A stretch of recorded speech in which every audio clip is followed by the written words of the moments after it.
Finally তারকেশ্বরের জন্য এই যে আমরা রওনা দিয়ে দিয়েছি। এই যে টোটোতে করে যাচ্ছি, আমি যাচ্ছি, আমার পাড়ার একজন কাকিমা আর তোমাদের দাদাভাই, যে তিনজন মিলেই কিন্তু যাচ্ছি। প্রথম থেকেই তোমাদের দাদাভাই যাবে না বলছিল, তারপরে আমরা দুজন যাব বলতে ও কিন্তু আবার রাজি হয়েছে। তো ভিডিওটা শুরু করার আগে এমনটা হবে ভাবিনি, তো এইভাবে যে আমরা আলাদা হয়ে যাব, তো ওর অন্যরকম একটা সমস্যা, তাও আমাদের সঙ্গে গিয়েছে। তো আমরা যাবো বলতেই কিন্তু আমাদের সঙ্গে গেছে। আর এই যে স্টেশনের অবস্থা দেখো, ট্রেন পাবো কিনা কে জানে। এই যে দেখো এই অবস্থাটা শুধু দেখো, মানে ভিড় ভাটা, মানে মানুষকে মেরে ফেলবে এমন। আর এত এই যে বাজেভাবে মানে কাঁধগুলোর আওয়াজ করে, মানে কানের অবস্থা খারাপ।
আগের দিকে আছে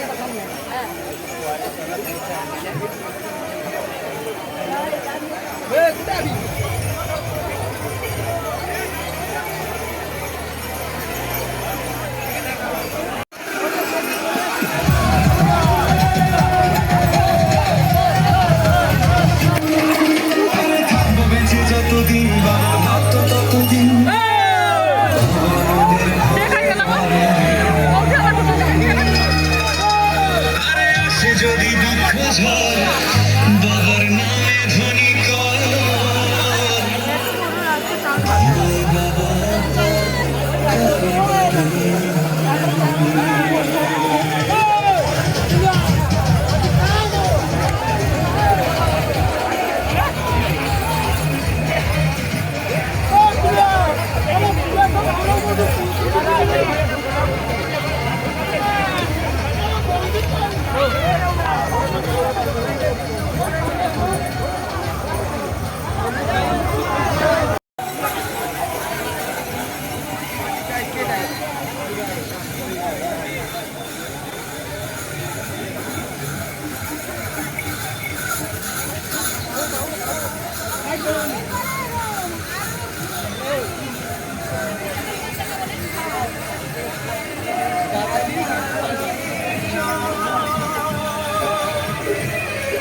বিল্ডিংটা দেখ।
এই হচ্ছে ডাকাতকালী মন্দিরের এই যে মেন গেট। আমি মেন গেটের কাছে দাঁড়িয়ে আছি। আমার যে হারিয়ে গেছে, একজন এসেছিল আমার সঙ্গে, তো হারিয়ে গেছে। আমি তাই মেন গেটের কাছে দাঁড়িয়ে আছি। জল কিন্তু এখনো ঢালা হয়নি আমার।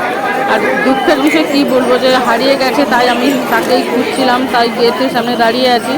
এত লোকে লোকালয়, তো কী করবো বলো। মানে এই যে ভিডিওটা করছি, খারাপ মাইন্ডে নিও না। তো আমি তখন জানতাম না যে এমনভাবে হারিয়ে গেছে। আমি ভেবেছি যে আমার পিছনেই এসেছে।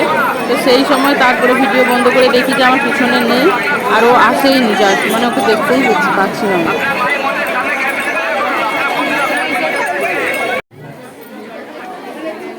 ফাইনালি এখন রাত 1টা বাজে, আর আমরা কিন্তু এসে পৌঁছেছি তারকেশ্বরে। তো তোমাদের দাদাভাই কিন্তু বাইরে আছে। আমাদের একজন হারিয়ে গেছে, দুঃখের বিষয় সত্যি বলছি। মানে সে ডাকাতকালী মন্দিরে হারিয়ে গেছে, তারকেশ্বর চলে এসেছি, তাকে খুঁজে পাইনি আমরা। তো পুলিশের কাছেও জানানো হয়েছে, থানায় FIR-ও করে এসেছি। তো আমি একাই এসেছি মন্দিরে।